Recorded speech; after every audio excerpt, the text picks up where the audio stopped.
on reste dans la FSU. Olivier Gauthier pour le syndicat national de l'enseignement technique agricole public. Il y avait des étudiants tout à l'heure d'AgroParisTech qui parlaient. Ben voilà,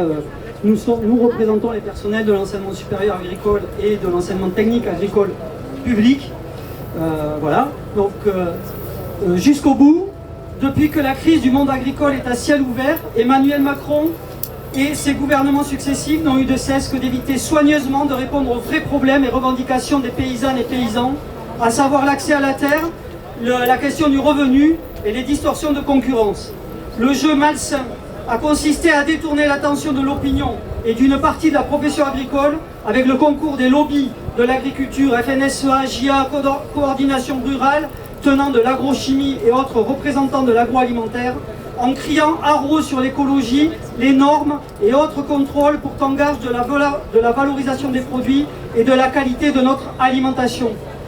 À cela, le président a ajouté sa touche personnelle en matière de promesses non tenues ou en passe d'être rayées d'un trait de plume. C'est le cas de la signature de la France qui risque fort de se retrouver en bas de l'accord avec le Mercosur, ce qui serait un pur scandale tant en matière de paroles données, mais là on n'en est plus à ça près,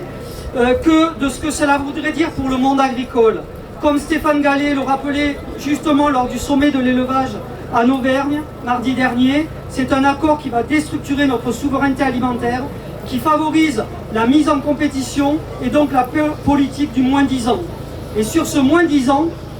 on se permettra une autre citation d'un macroniste repenti, celui-là, mais pour qui manger c'est voter, à savoir Perico Legas,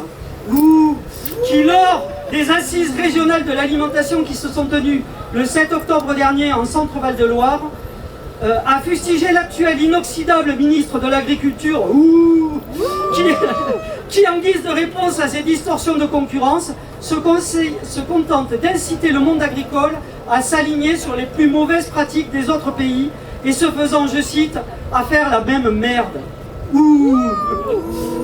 La FSU et les SNETAP FSU sont donc à leur place aujourd'hui comme hier et moins que demain aux côtés de la Confédération paysanne et des dizaines d'associations et collectifs paysans, défenseurs de l'environnement et des consommateurs-consommatrices qui se sont réunis ce jour à Paris pour exiger que les engagements du président Macron, ou ce qu'il en reste, qui avait lors du dernier salon de l'agriculture en février 2025 fustigé un mauvais texte et promis qu'il ferait tout pour qu'il ne suive pas son chemin pour protéger cette souveraineté alimentaire et européenne. Allez, un peu d'armature, Monsieur le Président, à défaut de conviction.